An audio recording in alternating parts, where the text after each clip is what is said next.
বাংলা শিক্ষা এসএমএস পোর্টালে 2025 সালের স্টুডেন্টের মার্কশিট করতে গিয়ে একটা নতুন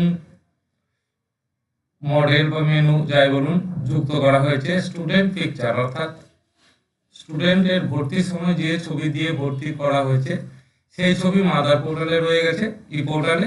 সেখান থেকে আপনাকে সিঙ্ক করে আনতে হবে। তো যার জন্য বাম দিকের অপশানে আসবেন, এসে স্টুডেন্ট পিকচার এই অপশানে ক্লিক করবেন।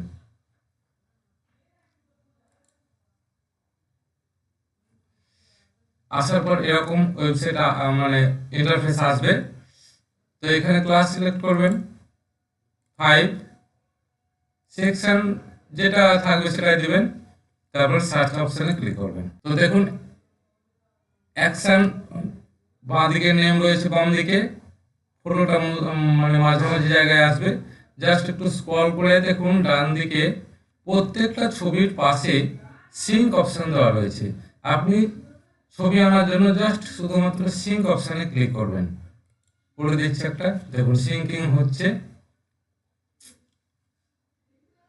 দেখুন ঠিক তারপরে একটা ছবি আগে করেছিলাম এটা আবার এখন করলাম, জাস্ট এইরকম ভাবে চলে আসবে। প্রত্যেকটি ছবি আপনারা স্ক্রল করবেন এবং সিঙ্ক করবেন। সিঙ্ক করার পর এটা একটু অস্পষ্ট হয়ে যাবে। তো এইভাবে প্রত্যেকটি সিঙ্ক করবেন, ব্যাস চলে আসবে মাদার পোর্টাল থেকে, অর্থাৎ ই পোর্টাল থেকে সরাসরি এসএমএস পোর্টালে চলে আসবে।